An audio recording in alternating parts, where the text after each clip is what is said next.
The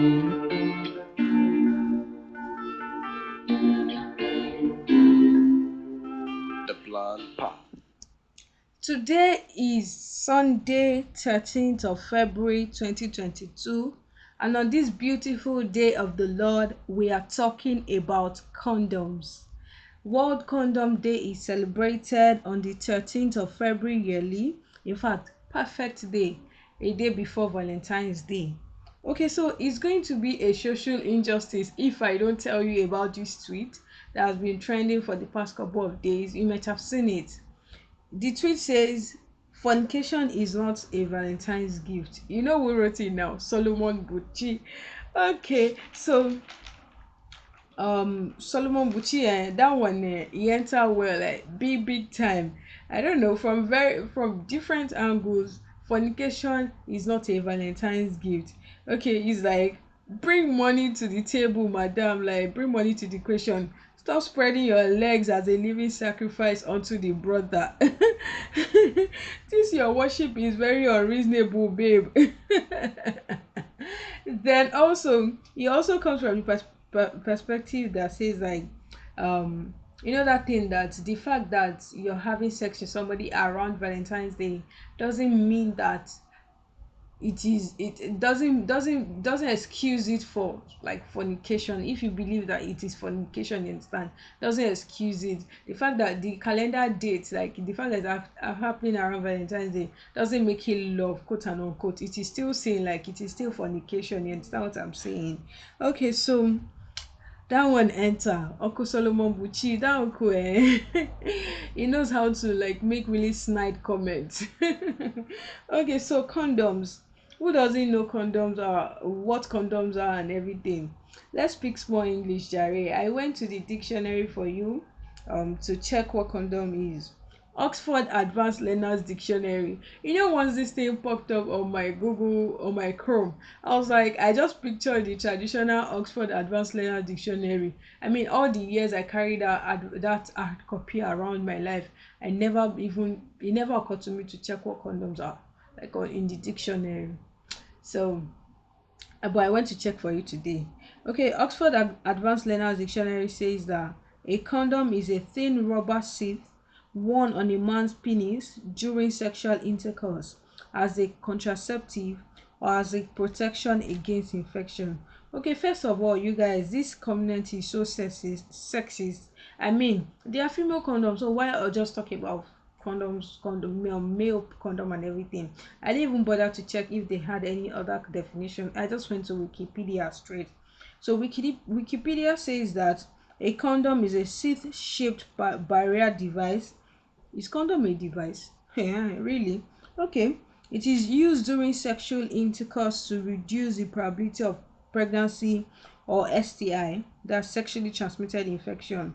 There are both male and female condoms, and using them greatly reduces the risks of gonorrhea, HIV/AIDS, hepatitis B, genital herpes, syphilis, and in fact, they wrote a whole lot of things. I don't even want to start bothering myself repronouncing them. I don't want to ruin my teeth today.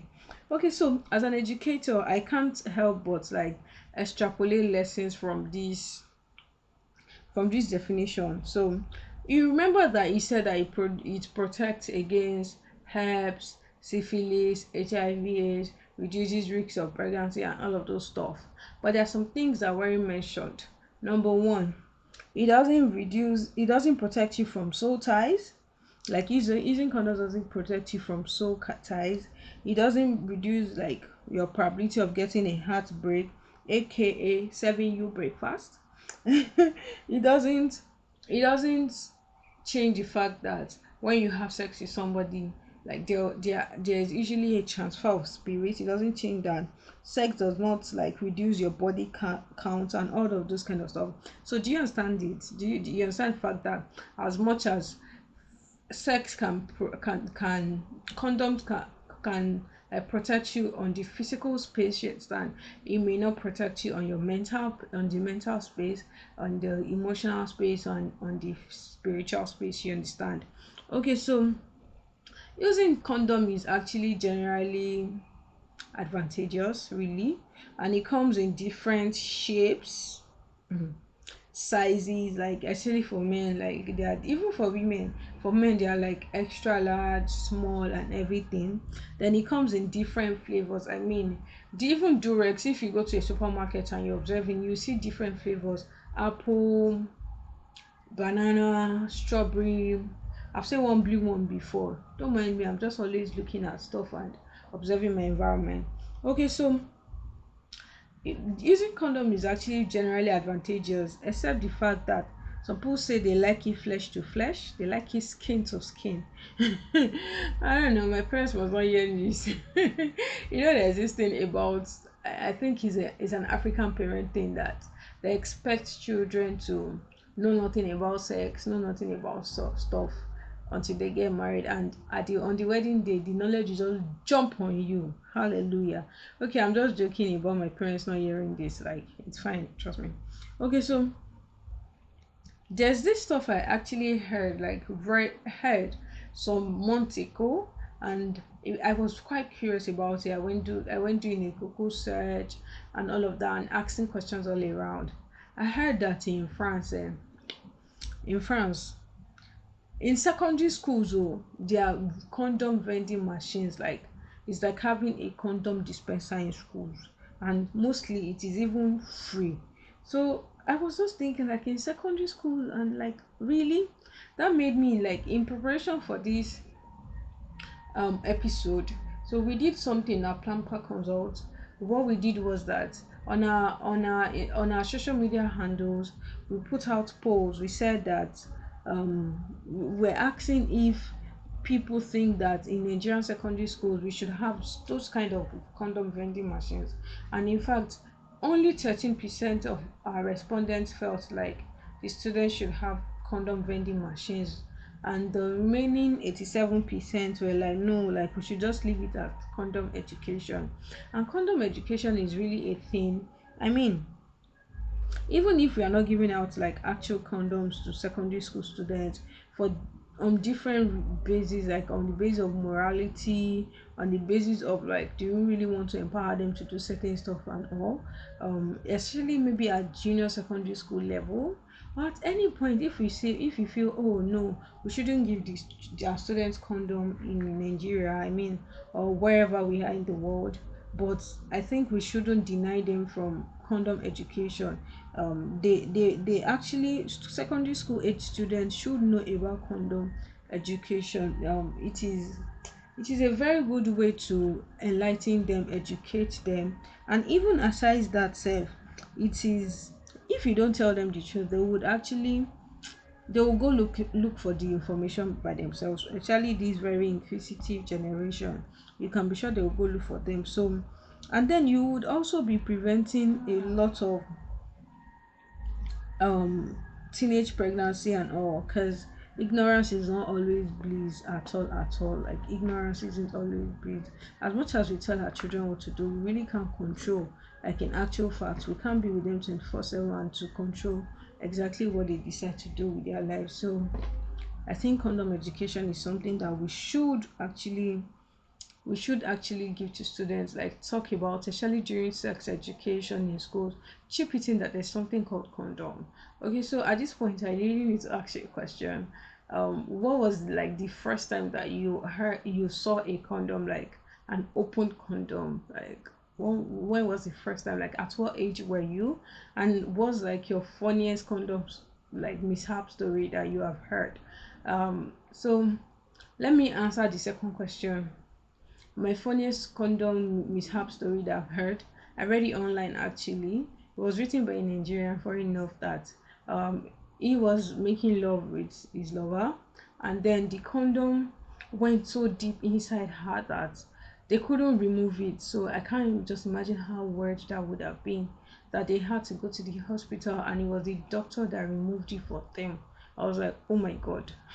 So tell me, let's know in the comment section. Number one, at what age were you when you saw like a condom, not wrapped, like a condom in all its glory? And secondly, what's your scariest condom mishap story? I just told you mine. Okay, so let me read you a couple of condom quotes. I mean, I love to read quotes a lot, and you might be wondering which one is condom quotes. I brought you really, really nice and juicy ones. Listen and be blessed. Spike Milligan says contraceptives should be used in every conceivable occasion. So any occasion that something can happen, please use a condom. You understand me? Mokokama Mokokoma says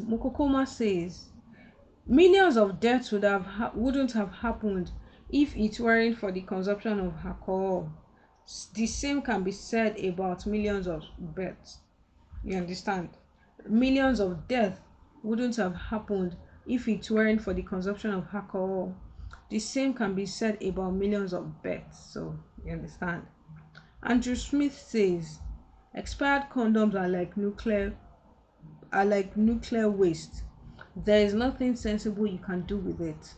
And this is very, very important. Like, I really need to even say this at this point that guys, condoms actually expire. Condoms do expire.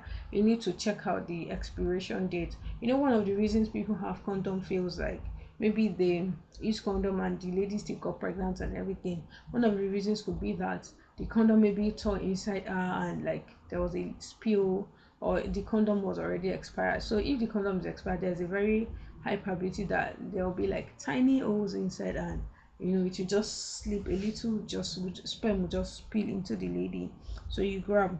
Next quote, he says Colio says put a condom in their hand and hope it doesn't burst.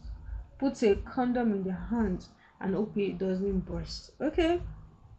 Richard Branson, our dear Richard Branson, he says the best advice I got from my dad: wear a condom. The best advice I got from my dad: wear a condom. So I hope you will tell your children. Did you get this kind of advice from your parents? And I hope you'll be open enough to tell your children stuff like this. Okay, let me read another quote to you. Robert Robin says condoms aren't completely safe. A friend of mine was wearing it and got hit by a bus. Like a friend of mine was wearing, he said a friend of his was wearing condom and they still served his friend breakfast. So it's not entirely safe. The last one I would say I'll read out to you is by Alejandro Gonzalez Inarritu. In fact, the name even sounds very gangster. Alejandro Gonzalez Inarritu. He says, fear is the condom of life. It doesn't allow you enjoy things. Very deep stuff. Fear is the condom of life. It doesn't allow you enjoy things. Alright, so this episode is dedicated to the celebration of World Condom Day, and it was nice to be on the show with you today. Sorry we didn't introduce ourselves in the beginning, like the gist was too hot. So this is Plant Path Podcast. Plant Path Podcast is your choice hub for book reviews and insightful conversations like this. You should actually scroll back and listen to a lot of other amazing episodes that we have. And this show is brought to you by Plant Path Consult. Plant Path Consult is your place for instructional design, teacher training, counselings, collaborations for your project. For example, if you have a project, NGO project, or whatever kind of project that you need to go to a secondary school, you need speakers, you need logistics support, collaborations, let's do magic together. Contact us. In fact, contact us for everything conceivable, everything you can think about education. This is your hub for it, and this is your plug. You can reach us to us at planpathc@gmail.com or on our Instagram, Facebook, or LinkedIn account, Plant Path Consult everywhere. We are also on TikTok. Just do a Google search and you would see us there, Plant Path Consult, or you can Google Plant Path Podcast. Okay, so this show was brought to you by Oluwatosin Mugbadwade. I'm your host on the show, and it was really nice to have this episode with you. Thanks for listening up to this point. Ensure that you listen to it over and over again. share with your friends. I mean, this is too nice and how to enjoy alone. Share with your friends, and have a very nice time. I would see you in our next episodes. Actually, we drop our episodes every Fridays, except for international celebrations that fall on other days like this. You understand? So every Friday, be sure that I will drop something exciting for you. Have a nice day. Have a nice week. Valentine's Day is tomorrow. If you haven't got a boo, enjoy yourself and do anything personally meaningful to you. Remember not to be under any pressure to do anything. Remember what Solomon Bucci says, that fornication is not a Valentine's gift. Enjoy yourself and have a very, very amazing time. See you. Bye.